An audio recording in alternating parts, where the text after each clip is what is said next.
Hey, coucou Richard, Étienne, tu vas bien? ça va et toi? Ça va, merci. Tu sais que j'ai réalisé ce matin que ça faisait quasiment, on a un petit peu dépassé, mais 1 an que tu m'avais fait mon thème. Oui, c'est vrai, ouais. Ouais, je me rappelle. C'est en avril, ouais. Je suis une trop bonne élève, regarde, je l'ai pris pour le montrer. Ah bah c'est bien. Alors, je laisse un petit peu le temps aux gens de nous rejoindre si tu veux, et puis Il n'y a pas de on souci. commence comme ça. Mais ouais, mon super thème, et du coup j'ai dit tiens, je vais réécouter l'audio pour voir un peu où est-ce que j'en suis. Et alors, ça va, ça a été? C'était pertinent? Franchement, quand tu m'avais dit à l'époque que ça allait être compliqué jusqu'au mois de mai, je me disais, pourquoi tu dis ça? Mais en fait, ça a été exactement ça. Ah, ok. Après, c'est des choses à vivre, hein, à traverser, puis il y a toujours un apprentissage et une évolution derrière, de toute manière. C'est clair. Hey, il y a un bonjour de la Côte d'Azur. Ça me plaît. Ah, bonjour la Côte d'Azur. Bonjour la Corse aussi, parce que j'ai énormément de demandes de consultation de la part des Corses. Alors, bonjour aussi à la Corse et à tout le monde, évidemment. Allez, je pense qu'on va pouvoir commencer. Alors, Étienne, est-ce que tu peux te présenter, s'il te plaît? Bon, bien sûr, donc je m'appelle Étienne, j'ai 36 ans, enfin bientôt 36 ans. Je suis astrologue depuis 2014. Alors j'ai fait une formation en astrologie pour pouvoir devenir astrologue. Avant ça, j'étais dans le commerce marketing management. J'ai une licence de management. Et, euh, et voilà, donc j'ai fait une formation à Paris avec une dame qui s'appelle Sonia Rudloff qui a créé l'école de l'astrologie, l'école de sagesse, et qui a inventé énormément de concepts et de techniques pour l'analyse du thème astral. Donc cette formation a duré 4 ans. C'était au rythme de un dimanche par mois pendant 4 heures. Et voilà. Et depuis, je pratique l'astrologie à mon compte. À côté de D'accord. ça, j'ai un autre métier. Je travaille dans un lycée en tant qu'assistant d'éducation. D'accord, très chouette. Alors, Étienne, du coup, ben, moi, je propose qu'on rentre dans le vif du sujet. Est-ce que tu peux ben, nous parler d'astrologie, du métier d'astrologue? Voilà, qu'est-ce que c'est? Parce que il y a beaucoup de gens qui entendent parler de l'astrologie hein, et des astrologues, mais c'est vrai que c'est bien de leur resituer pour ceux qui voilà ne savent pas vraiment qu'est-ce que c'est. Alors l'astrologie, alors ce que ça veut dire astrologie, c'est le discours des astres ou la science des astres. C'est né de l'observation du ciel pendant des siècles. C'est apparu entre moins 5000 et moins 3000 avant Jésus-Christ, donc c'est chez les Sumériens, et puis ça a été enrichi par les Grecs, par le monde arabe, et d'ailleurs les Arabes l'ont emmené en Europe en fait par l'Espagne, etc. Et donc c'est né de l'observation du ciel pendant donc des siècles, des planètes, du Soleil, de la Lune, en observant le rythme des saisons également. On s'est rendu compte qu'on pouvait on pouvait faire des liens avec l'humanité donc dans son ensemble et avec les humains en particulier. Donc, alors l'astrologie, c'est vrai que de nos jours, elle a été beaucoup vulgarisée ou mis dans le rang de plein d'autres disciplines, en fait, que ce soit de la voyance, du tirage de cartes, etc. Alors que en fait, l'astrologie n'a pas de lien direct avec la voyance, c'est-à-dire qu'on n'entre pas en connexion je sais pas, avec des entités où on ne reçoit pas des messages, c'est vraiment né de l'observation. Donc on peut pas dire n'importe quoi parce que il y a un côté vraiment très scientifique. Donc en fait, l'astrologie pour une personne, pour un individu, ça tourne autour du thème astral. Alors, qu'est-ce que c'est que le thème astral? C'est ce que tu as montré. Donc là, j'en montre un. Hop. C'est voilà, ça c'est le tien. Ça c'est celui de Emmanuel Macron. Voilà. Non, je vais pas montrer le thème astral de mes clients, hein. Et là, on a celui de Dorothée, par exemple. Donc, qu'est-ce que c'est que le thème astral? Alors, le thème astral, voilà, ça, c'est la traduction en symbole de la position des planètes, hein, de la carte du ciel au moment de votre naissance, hein, date, heure et lieu de naissance. Donc, c'est quelque chose d'assez précis. Voilà. Alors, il est divisé. Alors, est-ce que j'explique le thème astral ou en tout cas, c'est l'outil principal pour l'astrologie. Hein. C'est-à-dire que vous n'êtes pas seulement votre signe de naissance, donc Bélier, Capricorne, Taureau, etc. Vous êtes bien plus quoi. Vous êtes disons que le signe de naissance est déterminé par la position du Soleil.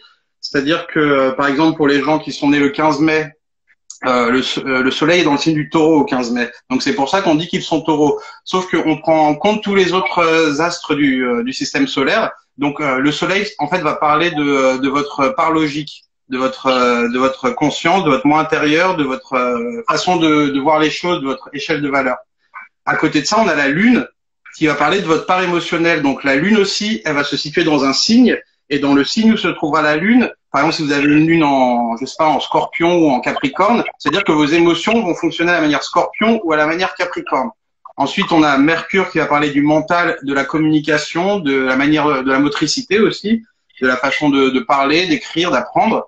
On a Vénus qui va parler des sentiments, Mars qui va parler de l'action, de la volonté. C'est également l'énergie physique. On a aussi l'ascendant. Hein, l'ascendant qui va parler de la personnalité qu'on donne tout de suite à montrer. Hein. C'est la manière dont on va se présenter au monde, c'est l'image qu'on va renvoyer. C'est aussi notre corps physique en partie. Donc l'astrologie, c'est très vaste. Hein. C'est pour ça que alors quand vous allez vous retrouver dans votre signe du mois, c'est sûr, parce que c'est le Soleil. Hein. Le Soleil, c'est ce qui permet la vie, c'est-à-dire que c'est lui qui envoie la chaleur dans tout le système solaire. Donc le Soleil, il est très important. Donc, mais par contre, il n'y a pas que ça. Il n'y a pas que ça. Ce que tu veux dire, en fait, si j'essaie de bien comprendre, c'est qu'en fait, notre jour de naissance, donc quand on est, pour avoir notre signe astrologique, en fait, et notre ascendant, en fait, au moment où on va naître, à l'heure où on va naître, il va y avoir une étude, donc du coup, des planètes ce jour-là, de la disposition de certaines pour vraiment dire, bon, ben, voilà, on est tel jour à telle heure, donc à ce moment-là, il y avait tel alignement, telle chose qui font que tu t'inscris dans telle émotion, que quand tu vas réagir, tu vas être dans telle façon de réagir et dans tel profil, parce que du coup, ton signe, c'est ça. On prend l'exemple avec moi, par exemple. Qui suis née le 2 août 86 à 14h15, vu que tu m'as fait mon thème astral. Du coup, il y a cette histoire de dire que bon, je suis lion ascendant scorpion. Voilà. Donc, du coup, ça rejoint ce que tu expliquais un petit peu là précédemment par rapport au signe, ascendant, etc. Donc, voilà, ce que tu vas montrer en premier, ce que les gens vont voir, c'est le scorpion. Ton rapport à ton corps va être scorpion. Donc, ça parle d'un corps physique qui se régénère, en fait. Et ton moi intérieur, ton échelle de valeur, ta conscience est en lion. Donc ça veut dire que voilà, ta vision des choses est lion. Et d'ailleurs, il faut savoir que les signes sont différenciés aussi par les éléments. C'est-à-dire que chaque signe est en lien avec un élément. On a les signes de feu, donc Bélier, Lion et Sagittaire. Le feu, c'est l'énergie, c'est l'assurance, c'est la vitalité, c'est l'action, c'est le leadership. Ça peut être aussi la transmission, hein, c'est le fait aussi de guider, notamment avec le Sagittaire. Ensuite, on a les signes de terre, Taureau, Vierge, Capricorne. La terre, c'est l'élément matériel, en fait, pragmatique, responsabilité, organisation, concret, confort, besoin de sécurité. On a les signes d'air, donc le Gémeaux, la Balance et le Verseau. Et l'air, c'est l'élément qui va lier les gens, en fait. Donc, on a la communication, on a le savoir, l'échange, la vie sociale, les idéologies, notamment avec le Verseau. Et enfin, on a les signes d'eau qui sont en lien avec les émotions, la sensibilité, l'intuition, l'intimité. Donc, Cancer, Scorpion et Poisson. D'accord. Ensuite, non, vas-y, je te laisse pas. Non, j'ai juste rigolé parce que tu m'as vu sourire parce qu'il y a ma mère qui a rectifié. Je suis née à 14h10. Oui, maman, c'est vrai, je me suis trompée. Et enfin, il y a aussi un classement par saison, c'est-à-dire que l'astrologie est basée sur les saisons. Toi qui a fait pas mal de choses par rapport aux saisons et à la santé. Donc les saisons en fait sont la base de l'astrologie, c'est-à-dire que l'année astrologique commence à l'équinoxe de printemps, c'est-à-dire au moment où le jour va reprendre, enfin, au moment où le jour et la nuit sont de durée égale et que le jour va reprendre le pas sur la durée de la nuit. et on arrive avec le bélier. Et en fait, chaque signe est lié avec quelque chose qui se passe dans la nature à ce moment-là. C'est-à-dire que au printemps, au mois donc fin mars, début avril, la chaleur du soleil arrive et donc c'est par cette chaleur que les plantes reçoivent le message que c'est le moment de sortir de terre, les mettre à pousser en fait. Donc et donc le signe du bélier, par exemple, va être en lien avec cette symbolique, celui de se faire sa place, de conquérir un territoire, d'être dans une action, une énergie de vie en fait. D'accord? Ensuite, après, on a le taureau, et donc là, on est en lien avec un signe de terre. Et la terre, c'est vraiment le confort, une forme de routine, un besoin de sécurité. Et à ce moment-là, dans la nature, les plantes, en fait, elles font leurs racines pour se nourrir des nutriments qu'il y a dans le sol. Elles font leurs feuilles pour capter la lumière, etc., pour pouvoir grandir, quoi. Et donc, le signe du taureau, sa symbolique, ça va être de se créer une routine, une sécurité matérielle, un confort matériel, voilà, pour pouvoir être tranquille et stable. Et ensuite, après, je peux continuer sur tous les mots. Parce que je pense que ça intéresse tout le monde, du coup, et ça va leur permettre un petit peu de se situer, si tu veux. Avec plaisir. Donc, le bélier, on arrive, on existe. C'est l'énergie du feu, c'est le fait d'exister. Le taureau, on va se sécuriser. D'ailleurs, l'enfant, bon, il arrive avec le bélier, et puis au niveau taureau, c'est là où on commence à l'alimenter en fait. Hein. Donc le taureau, il va être en lien avec l'alimentation. Il est en lien avec l'argent, mais avant l'argent, le confort, c'est d'abord l'alimentation en fait quand on est enfant. Ensuite, on a le Gémeaux. Le Gémeaux arrive, c'est un signe en lien avec l'air. Alors dans la nature, c'est le moment où justement on a les pollens qui vont commencer à se disperser dans l'air, quoi. Et donc voilà, il va y avoir une rencontre en fait entre les différentes plantes, enfin, par les pollens qui flottent dans l'air. Donc en fait, le Gémeaux, sa symbolique, c'est qu'après le taureau, à l'étape taureau, on s'est sécurisé, il va falloir comprendre et entrer en interaction avec l'univers qui nous entoure. Donc c'est le fait d'apprendre à parler, d'apprendre à communiquer, d'être en contact avec notre univers proche. D'accord? D'accord. Alors, ensuite, après le Gémeaux, on a le Cancer. Et alors le Cancer, il arrive pourquoi? Parce que une fois qu'on rentre en contact avec son univers proche, on va se rendre compte qu'on ressent des émotions, qu'on a une sensibilité, voilà, c'est la dernière chose qu'on reçoit, c'est cette sensibilité. Donc on a un besoin d'intimité aussi, un besoin d'intimité, on ressent qu'on appartient à un foyer, à une famille.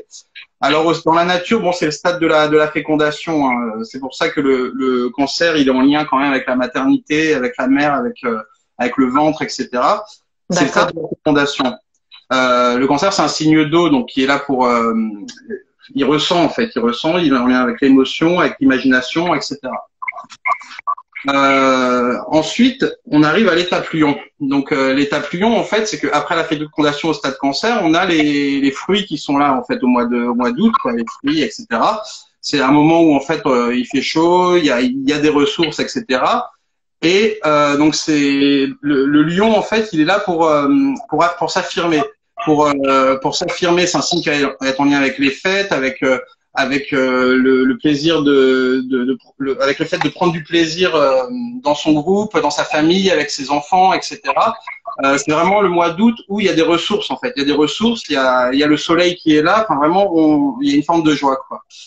Bon, sauf qu'au bout d'un moment, bon, avec le lion, bon, bah, on est dans un signe de fête, d'affirmation, d'assurance, etc.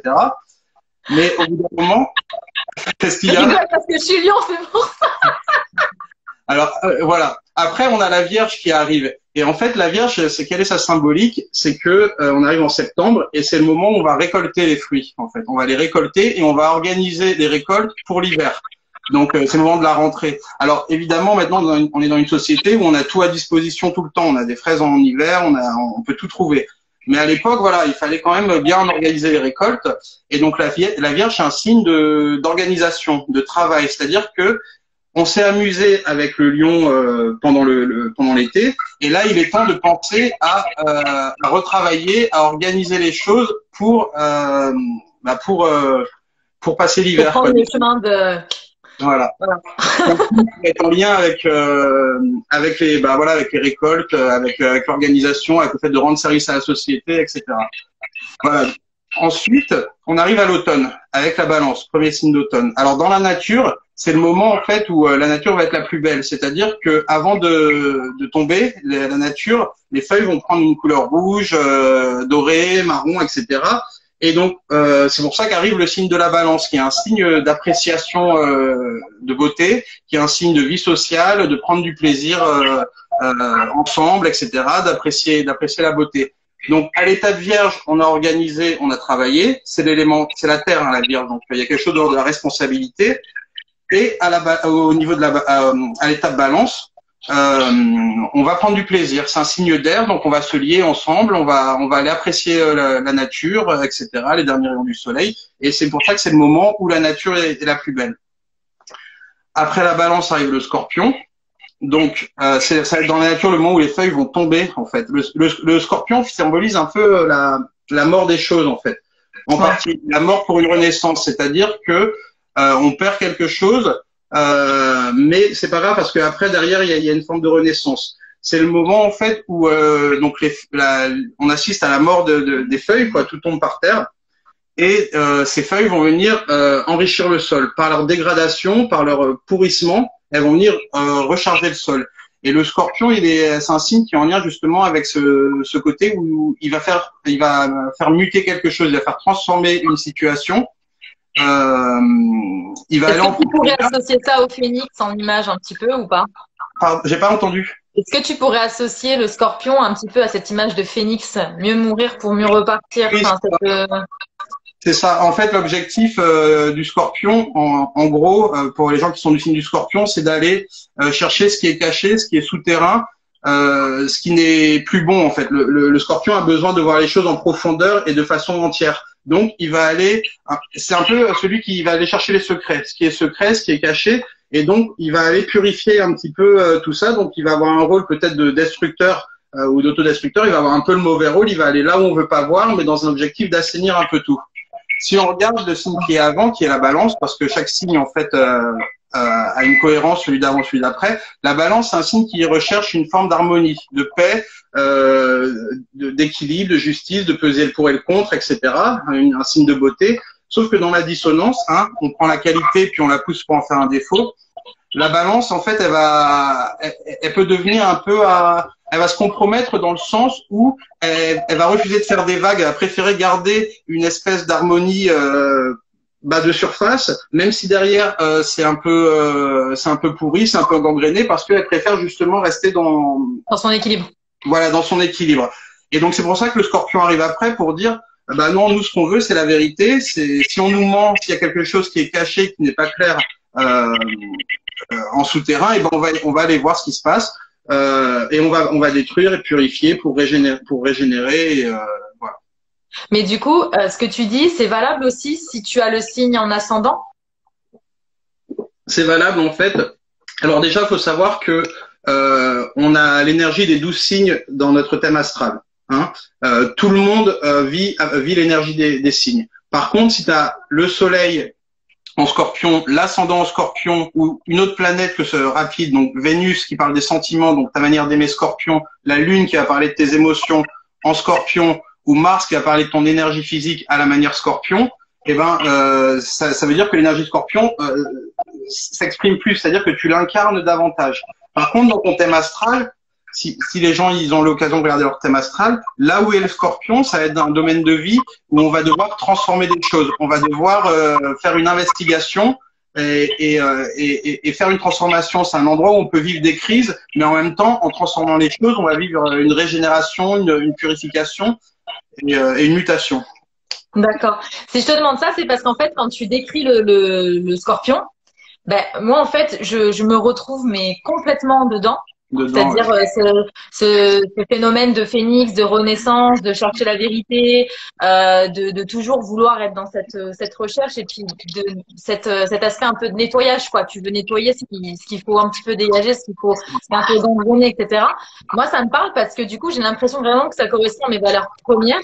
Oui. Et du coup, c'est pour ça que je me suis posé la question, que je te l'ai posée aussi, de savoir si l'ascendant, il pouvait être aussi fort, en fait, que les signes de base. L'ascendant, c'est très fort, hein. C'est quand même l'image qu'on montre. Et il faut savoir que l'ascendant, en fait, c'est ce qu'on appelle une maison, c'est la maison 1. Il y a 12 maisons en astrologie et les maisons, ce sont des domaines de vie. Il y a 12 domaines de vie et la position de l'ascendant, qui est le premier domaine, va déterminer la position des 12 autres domaines. Alors, vais essayer de montrer un peu, mais bon, c'est un peu technique, hein, je suis désolé, mais en astrologie, il y a de la J'étais en technique. train de regarder justement où est-ce que était mon scorpion et ça était marqué Pluton, moi, à côté. Mais Et il y a la planète Pluton à côté, oui, parce que t'es né dans les années 80, de toute façon. 86, ouais. Ouais, donc Pluton était en Scorpion en 86, donc tous les gens qui sont nés dans les années 80, ils sont Scorpions. Alors l'ascendant, c'est cette flèche verte hein, qu'on voit ici où il y a écrit AS, avec le domaine de vie numéro 1. Et comme vous voyez, ils sont en chiffres romains, les 12 domaines de vie, en vert. Il y en a 12. Donc, D'ailleurs, c'est marrant parce que moi, le scorpion, il est en 12. Alors, quel est le signe qui commence la 12? C'est ça qui est important de savoir. Ben, à 12, c'est scorpion qui commence. Parce qu'on va dans le sens. Alors, donc, ok. Est-ce qu'il y a une double flèche qui relie la 1 et la 12? Est-ce qu'il y a une double flèche qui relie la 1 et la 12? Regarde sur ce thème-là, tu vois. Là, il y a une double flèche qui relie la 1 et la 12. Non, il n'y en a pas. Il y en a Non, pas. ça veut dire que ta maison 12, elle doit être en balance, elle doit commencer en balance. Regarde bien s'il n'y a pas un truc de la 12 qui traverse la balance. Bon, voilà. Oui, oui, oui. Ouais. Non, toi, tu as la 1 en scorpion. Alors, effectivement, bon, ben, par rapport à là où il y a le scorpion, c'est un endroit, effectivement, où on va.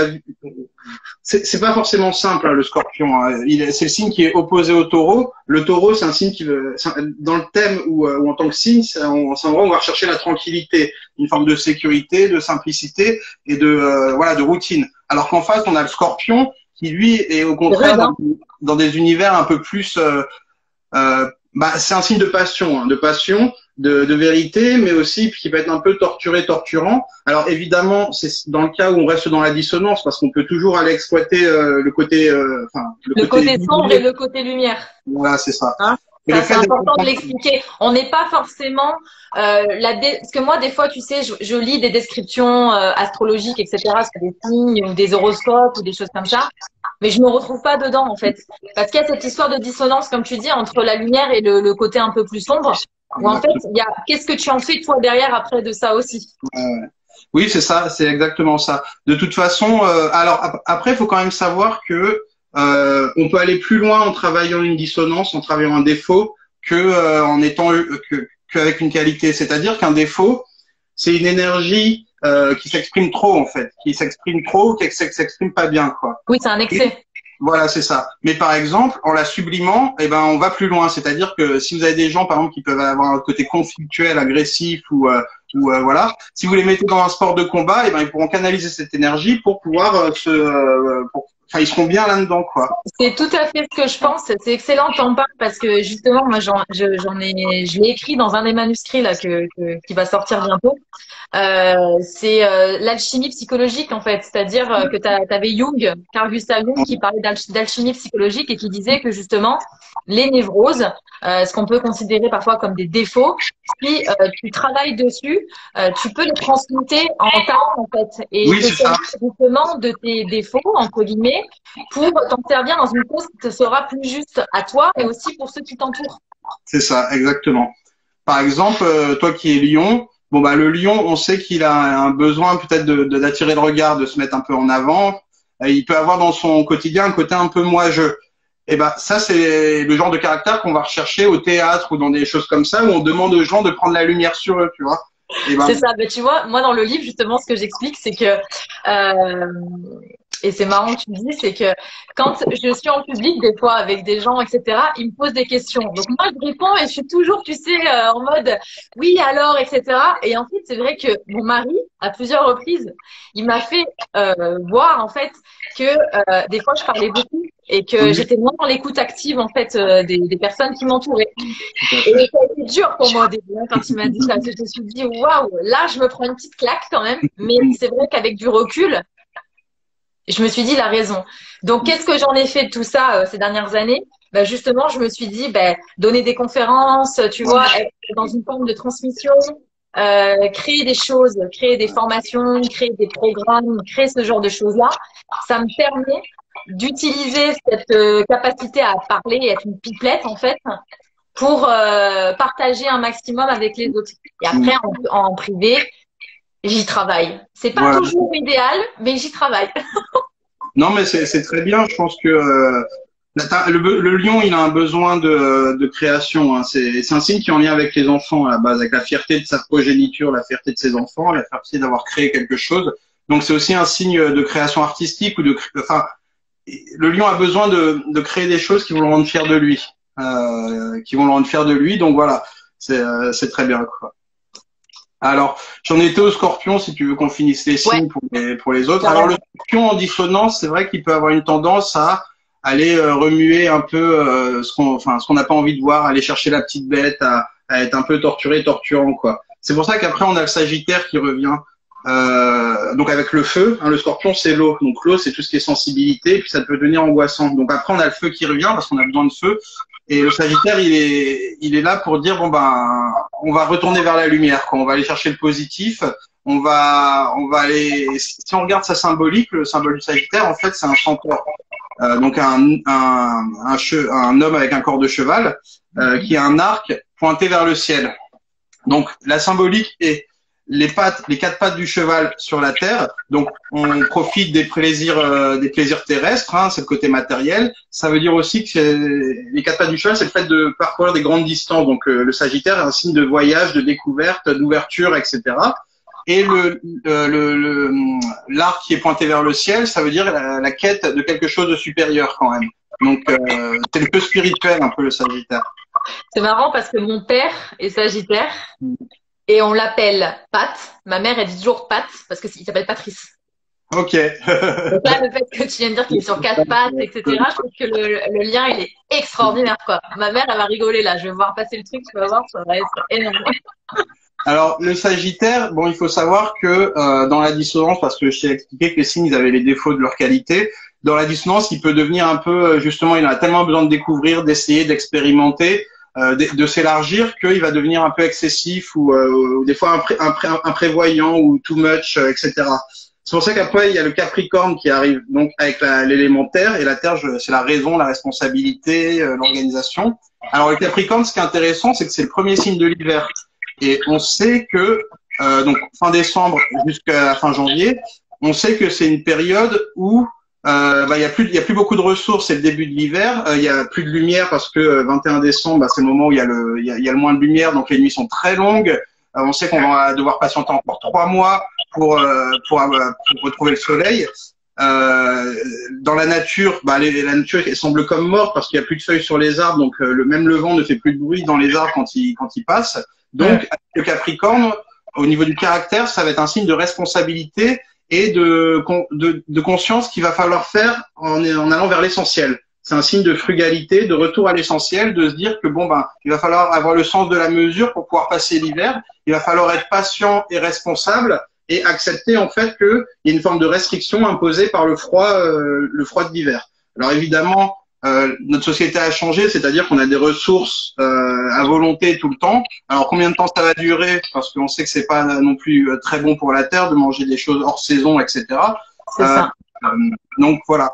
Et donc le Capricorne, donc dans le caractère, on va retrouver un signe de responsabilité, un sens de la mesure, un côté patient, persévérant, etc. Avec un sens des réalités du fait que voilà, il n'y a pas énormément de ressources en hiver. Alors, dans la dissonance, c'est vrai que le Capricorne, du fait qu'il soit aussi responsable, et il peut devenir un peu, il peut un peu s'empêcher de vivre, dans le sens où il va manquer de légèreté parce que il a cette sensation qu'il faut être sérieux parce qu'on ne sait pas ce qui peut arriver, parce que voilà, donc il va pas faire d'excès, etc. Donc à un moment donné, il va un peu se limiter en fait, il va se limiter, il va se restreindre, etc.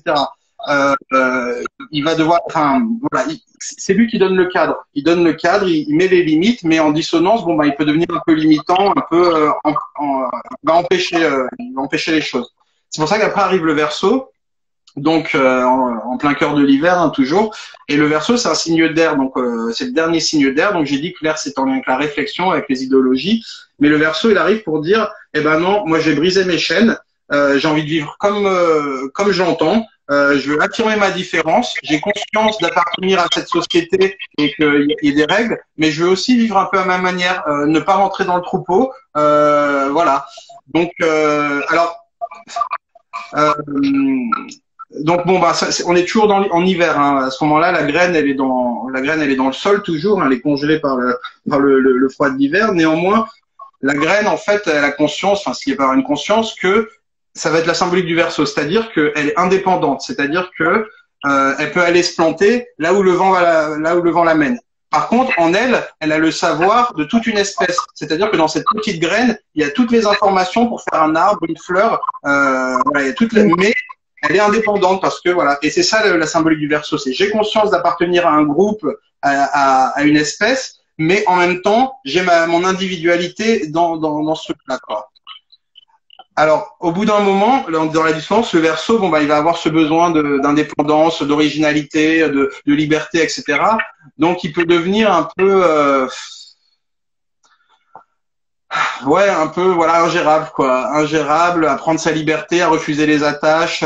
Et puis, il peut avoir un côté aussi, comme c'est un signe porté par les idéologies, par la pensée, il peut des fois avoir un côté un peu imposer trop son style, quoi, manquer de souplesse, etc.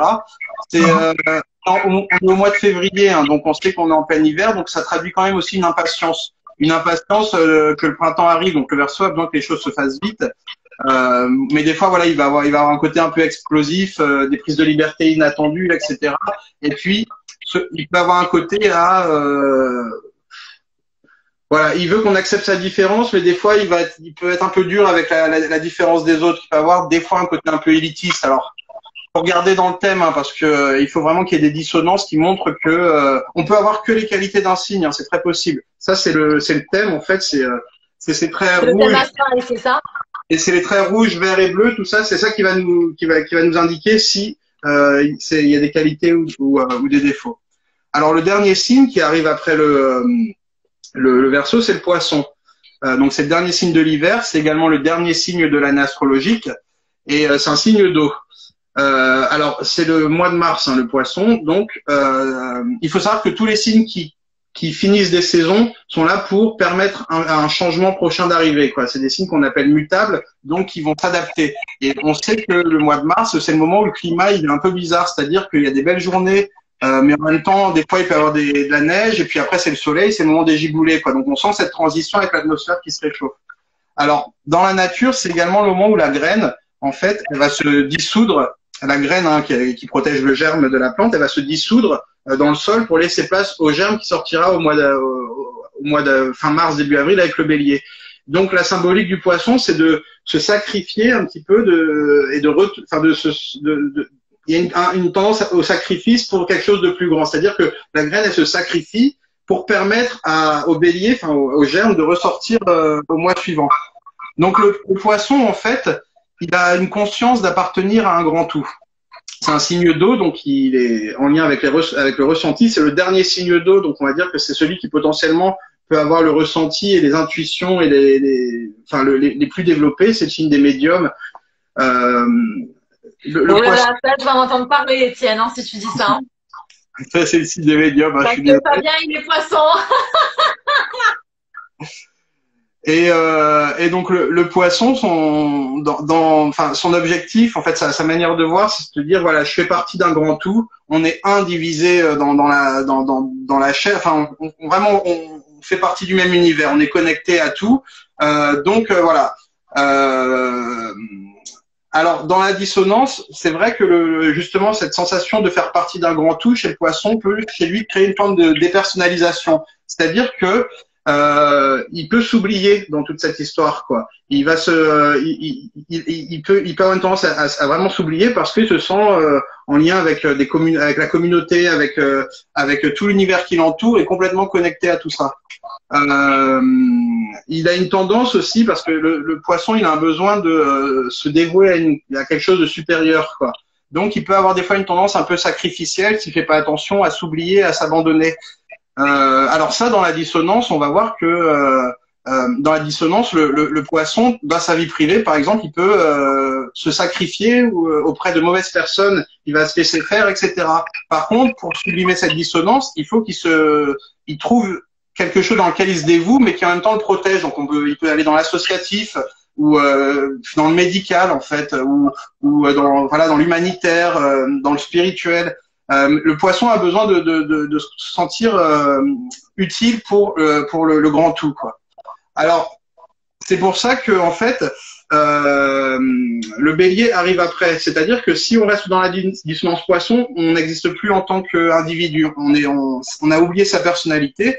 Par exemple, la symbolique de ça, ça peut être l'obscurantisme religieux. C'est-à-dire ces gens qui vont se regrouper en communauté et oublier leur individualité au profit vraiment que de la communauté, quoi.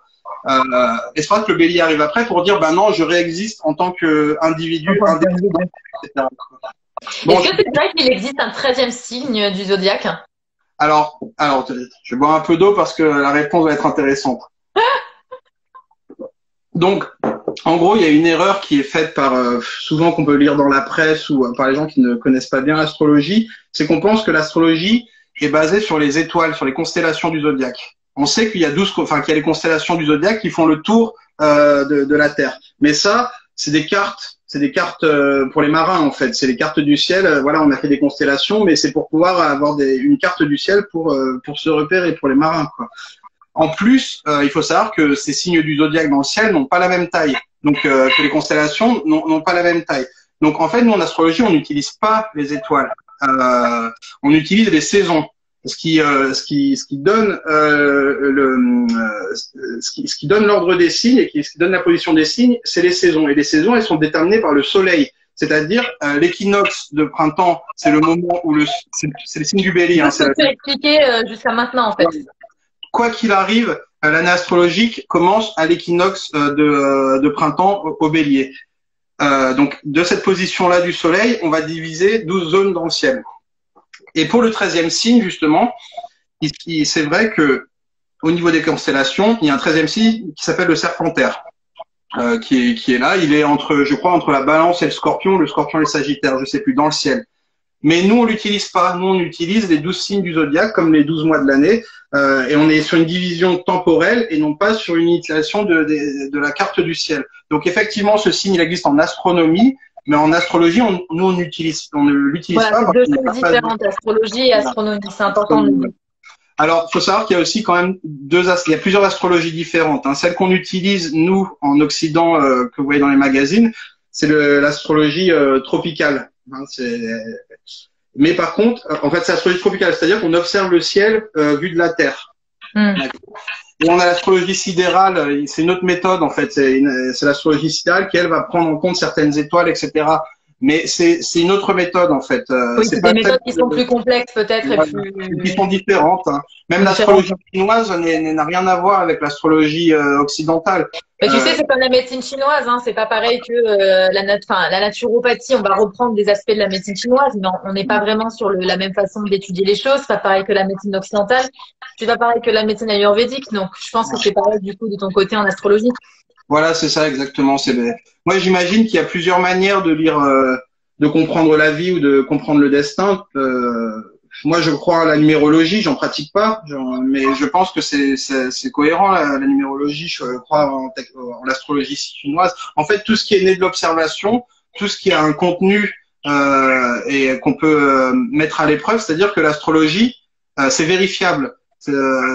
C'est vérifiable, on peut la confronter à des expériences scientifiques. Si jamais il y a des gens qui veulent tester la véracité de l'astrologie, je les invite à la mettre en confrontation avec des expériences scientifiques. En astrologie, vraiment, moi, j'ai plusieurs cahiers de cours que j'ai dû apprendre, donc je peux vraiment pas dire n'importe quoi. Voilà, oui, c'est bien plus important qu'un simple horoscope, parce que c'est vrai qu'aujourd'hui, le tout public, il a tendance à quand même associer l'astrologie avec les signes, avec l'horoscope, mais c'est bien plus complexe que ça, quoi. C'est tout ce que tu nous as expliqué jusqu'à maintenant avec le thème astral, etc. Il y a vraiment plein de choses à l'étudier et c'est pour ça que c'est hyper intéressant de faire ce que moi j'ai fait avec toi il y a un an, de faire le thème astral, parce que moi il y a un an, du coup, j'ai appris énormément de choses. Pour expliquer un petit peu aux gens qui comprennent, c'est que moi, quand j'ai eu mon rendez-vous avec toi, j'avais l'impression que tu avais le livre de Charlotte Jacquet sous les yeux. Et en gros, tu m'as décrit, mais j'avais l'impression d'avoir quelqu'un au téléphone qui lisait en moi. C'était tellement en fait, impressionnant. Mais ce sont mes émotions, comment je me porte au quotidien, comment je peux ressentir les choses. Enfin, j'avais l'impression que tu avais le décodeur, en fait, Charlotte Jacquet dans les mains et que tu étais en train même tu m'as montré des facettes que je voulais pas forcément voir aussi. Donc, je trouve que ce travail, il est bien parce qu'il te met aussi face à toi-même. Et après, derrière, avec le thème astral, t'en fais quelque chose. Parce que l'objectif, c'est ça aussi. C'est pas juste de dire, oh, chouette, j'ai fait mon thème astral. Non, tu fais ton thème parce que derrière, il va te servir. C'est un Là, outil qui va t'aider encore plus, peut-être dans un travail thérapeutique que tu fais sur toi-même ou dans ton développement personnel, de dire, OK, bon, ben voilà mes dissonances, voilà peut-être certains de mes défauts, parce que, voilà, au moment où je suis née, telle planète, tel alignement, etc., etc. Après, les gens, ils prennent ce qu'ils ont à prendre et ils laissent ce qu'il y a à laisser si ça leur convient pas sur le moment. Mais en tout cas, ce qui est bien, c'est que comme tu laisses l'audio ensuite, ben, l'audio, tu peux le réécouter plus tard, 6 mois après, 10 mois après, voir, faire un point sur ce que tu as dit, où est-ce qu'on en est, etc. Donc, moi, je trouve ça super intéressant. Et honnêtement, ce que tu m'as dit pendant le rendez-vous, au fur et à mesure des mois, donc des fois j'oublie, j'oublie ce que tu m'as dit, donc je reviens sur l'audio et là je me dis, ok, alors là il est fort quand même. Et ce qui est excellent, c'est que toi tu fais ça avec voilà les saisons, les planètes, etc. Enfin, il n'y a pas, comme tu le dis, de notion de médiumnité, de voyance là-dedans. Pas du tout. Toi, tu te bases sur l'observation. voilà. Moi, c'est ça que j'ai trouvé chouette et qui est vraiment intéressant. Après, moi, j'ai une question, c'est est-ce que c'est possible d'être né entre deux signes et du coup, si ça arrive, comment tu fais pour savoir quel est ton signe en fait? Où est-ce que tu te Alors, situes? disons qu'en fait, comme j'ai expliqué, par exemple, c'est la position du soleil qui détermine ton signe. Donc, par exemple, si on prend pour le signe du bélier, c'est vraiment le moment où le jour reprend le pas sur la nuit. Donc, c'est vrai qu'on a tendance à dire, bon ben, on change de signe entre le 21, le 20 ou le 23 de chaque mois, quoi. Mais il faut, pour savoir quel signe tu es, il faut que tu regardes sur un logiciel d'astrologie. Si tu as un doute, en fait, si vraiment tu as un doute, je sais pas si c'est Scorpion ou Balance ou Verseau ou Capricorne, etc. Il y a un site qui s'appelle Astrothème, astrothème.fr, qui, je trouve vraiment c'est le signe le plus clair visuellement, le plus agréable à regarder, où il y a les meilleures explications. Donc pour les gens qui n'ont pas envie de passer par un astrologue et qui veulent juste avoir une curiosité pour savoir quel est l'ascendant ou quel est leur, vous allez sur Astrothème. Et vous allez dans la rubrique ascendant et thème astral, vous rentrez vos coordonnées de naissance, donc date, heure et lieu de naissance, et de là vous allez avoir la position exacte du soleil au moment de votre naissance et vous saurez si vous êtes tel ou tel signe. Il faut juste aller vérifier. Faut pas vous dire que si vous avez un doute, faut pas vous dire que c'est parce que vous êtes le 21 ou le 22. Non, c'est plus précis que ça. C'est vraiment à la minute quoi, à la minute que ça peut changer. Donc voilà, il faut vraiment aller vérifier quoi. Ok, ça marche, merci. J'ai une petite question après sur, tu sais, déjà il y a la nouvelle lune aujourd'hui, donc je pense que ce serait pas mal que tu en parles. Après, je regarde le temps parce que je crois qu'il reste un quart d'heure. Ah oui. Tu sais, moi je déconne beaucoup sur Mercure qui rétrograde parce que à chaque fois, moi je la sens passer clairement. Enfin, voilà. Donc je sais pas si c'est parce que je suis hyper connectée aux planètes, aux rétrogradations, etc. Mais est-ce qu'en quelques mots, rapidement, tu peux nous expliquer c'est quoi en fait la rétrogradation? Parce qu'il y a beaucoup de gens qui savent pas ce que c'est. Bon, moi j'avoue, c'est encore un truc hyper abstrait. Donc est-ce que tu pourrais peut-être nous en parler en quelques mots? Déjà, la rétrogradation, donc on peut en parler d'un point de vue astronomique parce que c'est un phénomène astronomique avant d'être un phénomène astrologique. Je vous ai dit qu'on observait le ciel depuis la Terre. Ça veut dire que une rétrogradation, en observant le ciel, on va avoir l'impression que la planète recule, alors qu'elle ne recule pas en fait. En vrai, elle continue à faire son tour autour du Soleil. Mais c'est comme dans une course. Mettons que là on a la Terre, là on a Mars. Là, Mars est devant, donc Mars elle avance comme ça. Sauf que la Terre va plus vite dans sa course, donc elle va passer devant, et en passant devant, on va avoir l'impression qu'elle recule. C'est comme quand vous doublez quelqu'un en voiture, et ben vous allez avoir l'impression qu'il recule, pourtant il avance toujours. Et donc, hop, la Terre va continuer son tour comme ça, et en repassant là, elle va revoir Mars. Enfin, c'est quelque chose de géométrique en Oui, fait. oui, oui. Alors en astrologie, on dit que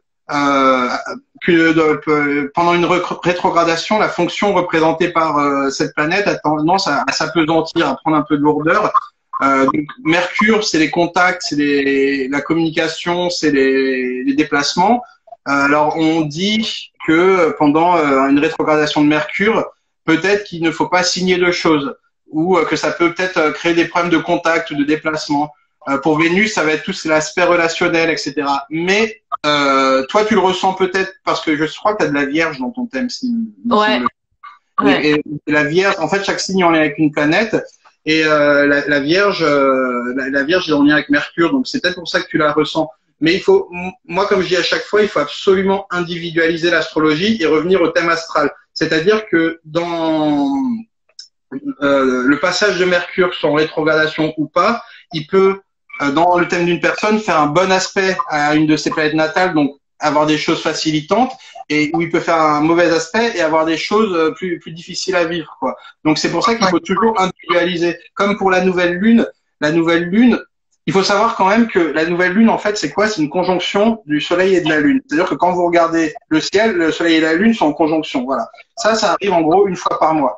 Il faut savoir que en astrologie, plus c'est rare, plus c'est important.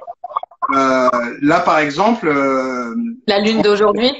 Là, enfin sur le début de l'année, là on a vraiment, enfin je veux dire, là, une conjonction lune-soleil, ça arrive très souvent. Par contre, ce qu'on assiste à l'heure actuelle depuis le début de l'année, c'est une conjonction majeure entre Pluton, Saturne et Jupiter dans le signe du Capricorne. Ça, la dernière fois que ça arrivait, c'était au début du XVIe siècle. C'est pour ça que ça secoue là depuis le début de l'année quand même, non? C'est pour ça. C'est pour ça, on est dans un transit avec cette épidémie du coronavirus. Franchement, si vous regardez des vidéos d'astrologues sérieux qui ont fait des vidéos sur 2019, qui annoncent l'année de Covid. Ouais, ils vont pas forcément parler du Covid parce que en fait l'astrologie va montrer des ambiances, des tendances, mais c'est surtout des changements de fond. C'est-à-dire que le coronavirus, c'est quelque chose qui va servir à changer notre société. C'est pas. On le voit au niveau écologie, le fait d'avoir été confiné, tout au niveau de la planète, les animaux qui reprennent leur plein droit, leur pleine position, enfin l'eau, la qualité de l'eau, la qualité de l'air, enfin je veux dire on sent vraiment qu'il y a la Terre qui reprend sa place aussi. Hein. Il faut savoir que ce que je disais tout à l'heure, on parlait du Capricorne et qu'on a 4 planètes avec Mars aussi, donc Jupiter, Saturne, Pluton et puis Mars. Bon, il y est plus, mais Mars y est passé aussi au printemps. Mais là, on a 4 planètes dans le signe du Capricorne, ce qui est très très rare, vraiment très très rare, parce que Pluton met plus de 250 ans à faire le tour, Saturne met 30 ans à faire le tour, et Jupiter met 12 ans et demi. Donc c'est qu'on ait cette conjonction là, c'est vraiment très rare, hein, c'est de l'ordre de tous les 500 ans, etc. Et ça veut dire que ça met en lumière pour la société, pour la planète entière, le signe du Capricorne. Et comme j'ai affilié tout à l'heure, le signe du Capricorne, c'est un signe qui nous oblige à revenir à la mesure, à revenir à l'essentiel. C'est un signe de limite. Le signe qui avant lui, c'est le Sagittaire, qui est un signe d'ouverture sur le monde, de voyage, etc., de découverte. Mais là, c'est le Capricorne, donc on revient à l'essentiel, on remet des limites. On doit revenir à vraiment ce qui est solide. C'est-à-dire que tout ce qui n'est pas solide, tout ce qui est basé sur des choses un peu éphémères, est en train de se casser la figure. Le Capricorne, un symbolique, c'est un signe de terre. Hein, et c'est la symbolique, c'est le système bancaire, le système financier. C'est également les institutions, tout ce qui structure la société. Et ce coronavirus a pour objectif de nous vraiment, ce que je dis, de nous ramener à l'essentiel, de nous ramener à l'essentiel, de prendre plus de responsabilités aussi. Faut vraiment se dire que la manière dont on vit en fait est complètement excessive. On vit comme des enfants. Il y aura un avant et il y aura un après, et ça je l'espère vraiment sincèrement. Hein. C'est sûr. Déjà, ils disent par exemple que pour les compagnies aériennes, ce sera pas avant 2021 ou 2022 que les choses pourront entrer en ordre, quoi. Il y aura un avant et un après. Alors ce que je veux dire, parce que aussi par rapport à ce coronavirus, c'est que beaucoup de gens s'inquiètent et c'est normal, que ce soit bon pour leur santé, mais aussi pour leurs finances, etc. Je pense qu'il faut même si c'est pas facile, il faut s'inscrire dans un destin collectif. C'est-à-dire que si on s'en sort pas tout seul, c'est le moment de s'entraider. C'est le moment voilà, d'aider son voisin, d'aider son prochain, d'être solidaire. Et c'est aussi comme ça qu'on va s'en sortir. C'est par une meilleure solidarité, quoi. Et puis on revient à l'essentiel. Hein. On se rend compte que voilà, on peut plus commander trop de trucs sur Internet. Effectivement, on peut pas sortir dans les bars. Il y a plein de choses qu'on peut plus faire. Néanmoins, ça nous oblige à un bilan. Je t'ai expliqué que le Capricorne, c'est en lien avec la restriction, avec les limites, avec l'isolement. bah, ce confinement, c'est comme si on était tous un peu dans une forme de prison, mais il faut prendre c'est un moment de faire un bilan sur sa vie. Ça t'amène à l'introspection, je trouve, cette période. Exactement. Introspection sur ta façon de consommer, introspection sur... Parce qu'en fait, le fait d'avoir été coupé comme ça, parce qu'en fait, ça a créé une césure nette, hein, ce confinement, ça a créé vraiment une coupure. Et le fait d'être coupé comme ça des habitudes qu'on avait jusqu'à maintenant, ça pousse aussi à se réinventer, ça pousse à trouver des solutions externes, ça prouve aussi à certaines personnes, à certaines organisations, même à notre gouvernement, hein, que si jusqu'à maintenant on entendait mais non, c'est pas possible, on peut pas mettre ça en place, ça marchera pas, c'est impossible, etc. Ben boum, là on est obligé en fait d'y être. Et en fait, si c'est possible, et en fait, tous les discours sur l'écologie qu'on pouvait entendre, en mode oui, mais c'est parce que moi je vais faire une petite action de mon côté que ça va changer quelque chose, et ben là en fait on se rend compte que si le fait qu'il y ait peut-être moins de consommation, qu'il y ait peut-être moins de voitures sur la route, qu'il y ait moins de choses comme ça, on voit en fait à quel point ça a un impact sur la nature. Et pour moi qui suis sur Paris, je te le dis clairement comme je le vis depuis ce début de confinement, la qualité de l'air elle a changé. On voit des animaux de partout alors que franchement on n'en voyait plus. Des étoiles. J'entends les oiseaux alors que je les entendais pas. Donc moi, tout ça, je trouve ça hyper agréable. Et du coup, tu sais quoi? J'ai même vu qu'à Venise l'autre jour, ils ont décidé au niveau du gouvernement de réduire l'accès à Venise au tourisme. Oui, oui, j'ai vu ça. Ouais. Parce qu'ils se sont rendus compte, et pour moi qui étais à Venise plein de fois, c'est invivable là-bas au niveau touristique, t'es les uns sur les autres, tu peux pas profiter. Bah là, ils se sont rendus compte de l'aspect positif de la chose, et ils ont décidé d'en faire quelque chose. Et c'est ça que je trouve important, c'est le après. Qu'est-ce qu'on va en faire? Parce que si on retourne tous à notre petite vie comme avant, ben, on va retomber dans les vieux travers et on va retomber dans les mêmes délires qu'avant. Donc, c'est justement cette phase d'introspection, de se dire, OK, moi, mon niveau aujourd'hui, maintenant, qu'est-ce que je peux faire pour le après? Est-ce que c'est pas, pourquoi pas, trouver des producteurs locaux pour un action de solidarité, justement, se dire, il faut les aider, ces gens-là, parce que l'air de rien, eux, ils sont impactés plus par cette situation. Donc, on va les aider, puis en plus, on va se faire du bien à la santé. C'est ça, exactement. Voilà. Exactement. Mais moi, voilà, je suis d'accord avec toi. Hein, j'invite vraiment tout le monde à réfléchir sur son mode de vie. Et on apprécie le fait justement d'avoir ce ciel dégagé. Moi-même qui suis à la campagne, on voit une différence énorme. C'est-à-dire qu'il y a énormément d'insectes cette année. Et il y a plein d'insectes, il y a énormément de variétés d'insectes, il y a énormément d'oiseaux. Enfin, vraiment, et même le ciel à la campagne aussi, il est encore plus clair, quoi. Donc, on est tous contents de ça. On est tous contents de se dire que enfin la nature peut souffler un peu. On voit qu'elle est pas loin, la nature. On voit qu'il suffit d'une petite pause pour qu'elle reprenne ses droits. Donc j'invite vraiment tout le monde à essayer d'avoir le sens de la mesure quand on va reprendre notre vie normale, entre guillemets. Et puis pour ce confinement, j'invite les gens vraiment à s'occuper chez eux, enfin vraiment à trouver toutes les à créer à créer les ressources. Voilà. Parce que les ressources, on peut les créer en fait, sans y mettre de culpabilité. C'est ce que j'essaie d'expliquer aussi, parce qu'il faut accueillir ses émotions. Il y a des jours où on n'a pas envie, c'est ok, mais créer des ressources en fait qui partent de soi en fait, de son être.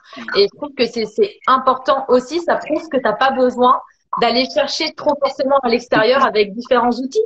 Tout est là en fait, tout est là en toi, tu as tout en toi. Donc, puiser en soi, des fois, c'est plus important finalement que d'aller trop chercher à l'extérieur avec des trucs matériels en fait. Tu sais, par rapport à ce qui se passe là au niveau planétaire, j'ai dit que la dernière fois que ces planètes se rencontraient en Capricorne de cette manière, c'était vers 1515 par là. On est vers la fin du Moyen Âge, le début de la Renaissance, la conquête des Amériques, etc., quoi. Donc en fait, on finissait un système pour construire les bases d'un nouveau système. Et là, c'est pareil, en fait, on est à la fin d'un cycle et vraiment, le système va changer. Alors, je sais pas comment ça sera peut-être pas l'utopie dont on rêve tous. Hein. On a tous une utopie sur comment on voudrait vivre, mais néanmoins, ça va avoir des conséquences. Là, c'est pour ça que je dis qu'il faut s'inscrire dans un destin mondial ou dans un destin collectif, parce que la seule solution, c'est qu'on s'en sorte tous ensemble, quoi. Alors, la différence, en fait, cette année, c'est que normalement, ces transits planétaires se passent sur beaucoup plus longtemps, sur plusieurs années, Et là, tout se fait sur 2020 en fait. C'est pour ça que l'année 2020, mais vraiment, je vous invite à regarder certaines vidéos d'astrologues ou voilà de crédibles qui ont fait des vidéos sur YouTube et qui vous expliquent que 2020 ce sera vraiment une année de changement majeur. Et là, c'est pas pour faire du sensationnel, c'est que vraiment cette triple conjonction, voire quadruple si on rajoute Mars, elle est extrêmement rare. Et c'est pour ça que je vous dis que alors, si vous replacez ces aspects-là dans le thème d'une personne, pour certaines personnes, ça va être sur un endroit très très bleu, c'est-à-dire que des gens vont effectivement vivre très très très bien ce confinement, et pour d'autres, ça va être un apprentissage parce que ça va être plus compliqué, quoi. Après, je sais que dans la vie, chacun a son lot de problèmes, hein. Donc il y en a, bon, effectivement, que ça va arriver pendant le confinement, il y en a d'autres, ce sera après, ou c'est déjà arrivé. Vraiment, c'est faut quand même, c'est vrai qu'il faut relativiser et il faut être dans l'acceptation des choses. Faut pas se battre contre. La vie, c'est pas un long fleuve tranquille de toute façon, hein, Étienne. On passe tous par des périodes plus ou moins faciles où on peut rencontrer la maladie, où on peut perdre des êtres chers, on peut perdre son travail. Il y a plein de choses dans la vie qui peuvent être compliquées. Je pense que c'est avoir ce temps d'acceptation, si tu veux, effectivement, comme tu le dis, tu prends le temps d'être dans ton émotion aussi, de la vivre, cette émotion. Parce que notre principal problème, je trouve, et c'est ce que j'espère moi dans mon métier, c'est que souvent on cherche à foutre sous le tapis et on veut pas être dans l'émotion, on veut pas la vivre parce que c'est trop douloureux, parce que c'est trop compliqué et qu'on nous a pas appris à gérer cet état-là, en fait. Mais si tu prends le temps d'être dans l'acceptation, d'observer ta peine, d'observer ta douleur, ta tristesse et d'en faire quelque chose de plus grand, de t'en servir pour du constructif derrière, c'est là où tu arrives à être dans la voie de la transformation et c'est là où derrière tu acquiers de l'expérience de vie. Exactement, ouais. C'est ça. Il nous reste 5 minutes, Étienne, enfin 4 minutes. Est-ce que tu veux dire un dernier mot sur cette fabuleuse lune qui a causé des tonnes d'insomnie de ce que je vois défiler depuis tout à l'heure? On a une conjonction lune-soleil en taureau. Vraiment, je sais que beaucoup de gens utilisent les nouvelles lunes, etc. Mais comme j'ai expliqué, vraiment, c'est tous les 28 jours ou tous les 1 mois. Ça a créé des insomnies. La lune, en prévision, on l'analyse vraiment pour des transits du quotidien, quoi. Pour des petites émotions, vous allez avoir une journée émotionnelle qui va être pas top. Mais quand je vous parle de planètes lentes qui agissent sur vos vies pendant des années, par exemple, Pluton va rester à un endroit pendant 3 ans. Donc, c'est une planète qui va faire bouger votre vie pendant 3 ans. Neptune va rester 2 ans à un endroit. Enfin, vraiment, je vous invite. Alors, la nouvelle lune, certes, elle a un effet émotionnel, comme la rétrogradation de Mercure ou de Vénus vont avoir un effet sur notre vie relationnelle. Mais ce qui fait vraiment bouger la vie des gens de façon majeure, c'est surtout les planètes lentes, hein. Jupiter, Saturne, Uranus, Vénus et Pluton. Après, la Lune, par exemple, elle va être intéressante parce que la Lune, c'est la popularité en astrologie. C'est symbolique, c'est la popularité. Moi, je sais qu'une fois, j'avais un client qui avait un entretien d'embauche à telle date et il avait une Lune très harmonique en maison 6. La maison 6, le domaine 6, c'est le domaine du travail. Je lui ai dit, écoute, les planètes sont avec toi, tu vas avoir une popularité. Il est arrivé, il a donné son CV. On lui a fait un entretien tout de suite et la lune, c'est la femme. Il a vu que des femmes et bam, il est engagé en tant que serveur, quoi. Donc, la lune, elle va servir à ça un petit peu en transit. Mais par exemple, si vous avez une dissonance de Saturne à une planète, vous allez la sentir passer pendant des mois, en fait. Ouais, donc en fait, c'est important de bosser son thème astral, en fait, de bosser son thème astral pour essayer de comprendre ce qui se joue entre les planètes, la lune et son signe, son ascendant. Et vraiment faire ce travail de fond comme tu as fait avec moi en fait il y a 1 an, quoi. C'est ça. Alors je vois un commentaire, la lune et les cycles menstruels. Oui, la lune mais il faut regarder votre lune natale. Il reste 20 secondes, Étienne. Ok, bon je vous encourage à aller sur le compte Instagram de Étienne que je vais vous taguer juste après là, où vous pourrez lui poser vos questions éventuellement. Je suis sûre qu'il vous répondra ou suivre ses posts. Merci Étienne pour tout. Merci Charlotte. À bientôt, salut. Ne pas tout foutre sur le coup de Mercure et de la Lune et des cycles mensuels, mesdames. Comme me dit Fabien, à un moment donné, si t'es un peu chiant, c'est comme ça. J'espère que ça vous a plu en tout cas.